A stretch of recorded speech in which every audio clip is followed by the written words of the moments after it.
Cult films. A cult film is a movie that has gained a significant following in the years or decades since its initial release. These can range in various different genres and, in some cases, quality. Some cult films were very hard to see in their initial release, but can a film become a cult classic if nobody alive today has even seen it? A case can be made for this with the 1927 film London After Midnight. Despite the fact that it's almost 100 years old, you can still find remakes, merchandise, and it has even inspired a plethora of homages, often depicting the man in the beaver hat character. In 2014, the original poster sold at auction for $478,000. At the time, it was the most valuable poster in history. And yet, every single copy of the film was destroyed in a fire decades ago. But what is it about London After Midnight that makes it worth remembering? Is it the creators? Is it the film's story? Or is it the mystery and intrigue of something that you can't view? Released by MGM, London After Midnight was directed by Todd Browning and starred Lon Chaney. It was part of a 10-film collaboration between the two men. Browning was, at the time, referred to as the Edgar Allan Poe of cinema. Long before that, at the age of 16, he ran away from home to join the circus. After 13 years of circus work, he became a film actor in 1909 and eventually transitioned to directing. Lon Chaney was born in 1883 to deaf parents. As a result, at an early age, he learned how to emote using body language, which served him well in his career as a silent film star. Eventually, he earned the moniker of the Man of 1,000 Faces, with his portrayals of Quasimodo in The Hunchback of Notre Dame and Eric in The Phantom of the Opera. For his various roles, Cheney did his own makeup. The characters that Cheney portrayed in Browning's films were often created before the story was. For the Man in the Beaver Hat, it was no exception, and as with his prior roles, Cheney did his own makeup, using sharpened prop teeth and wire fittings. The plot concerned a millionaire who was found dead. A detective named Burke, played by Lon Chaney, rules the case a suicide, despite the fact that there is little evidence of this being the actual cause. 5 years later, ghastly-looking figures appear in the deceased man's home. It is initially believed that these figures are vampires. It turns out, though, that it's all ruse, and that the man in the beaver hat is none other than Detective Burke, who is trying to find the real killer.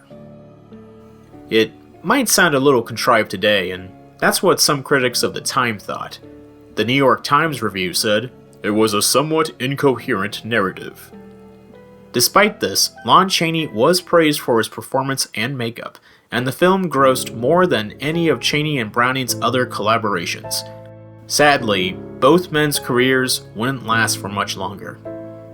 In 1929, Cheney contracted throat cancer. He died 1 year later after only starring in one talkie, The Unholy Three. As for his director partner, Todd Browning transitioned to directing sound films, one of the most successful being the 1931 version of Dracula, starring Bela Lugosi. His career was tarnished, however, in 1932, with the controversial Freaks, which itself later became a cult film. He only made 4 films afterward, and died a recluse in 1962. As for London After Midnight, it too would fade into obscurity for a while, as cinema moved on from the silent films to talkies, and new horror films like Dracula and Frankenstein entered the public consciousness. In 1935, Todd Browning briefly left his self-imposed retirement to direct Mark of the Vampire. It's generally accepted that it's a remake of London After Midnight, but with sound and some changes to the plot. The main vampire in the film was played by Bela Lugosi, the man who played the definitive Dracula in 31, a role originally written for Cheney. I was greater than any real vampire.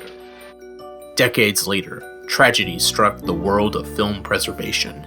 The infamous 1965 MGM Vault Fire destroyed hundreds of silent and early sound films that were produced by MGM, including London After Midnight. It would seem that The Man in the Beaver Hat would forever slip away, be forgotten, and overshadowed by its talky remake. But something interesting happened instead. Around the same time, a revival of interest in the classic horror films of the 20s, 30s, and 40s was underway, and people became very interested with the visual of Cheneys vampire. It made it on magazine covers, books, and the title of the film even became the name of a gothic rock band in the 90s of all things. In the midst of all of this, demand to actually see the film increased. Today, it is recognized as one of the most sought-after lost films of all time. And even though it has yet to be found, that hasn't stopped people from trying to see it.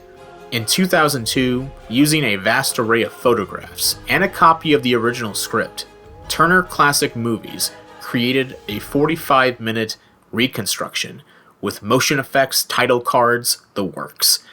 In 2023, an audio drama was released using the original script. Even recently, some people have been trying to use AI to recreate the film. It's even been homaged in other media. The monster that appeared in the 2014 film The Babadook took direct influence from The Man in the Beaver Hat. The villain in the 2021 film The Black Phone also took influence as well. And this is just speculation, but a case can be made that the appearance of the Penguin in 1992's Batman Returns also took some inspiration. The Man in the Beaver Hat has also appeared in a variety of merchandise, including action figures, costumes, face masks, etc. And this is all for a film that probably does not exist anymore. As stated earlier, a cult film is a movie that has gained a significant following in the years or decades since its initial release, and while London After Midnight cannot be viewed in its original intended form, it's proof that a film doesn't need to be seen to gain a following, and that's because of its fans. Their passion for something that they'll probably never see will allow the film to live on far past the original intent of its creators.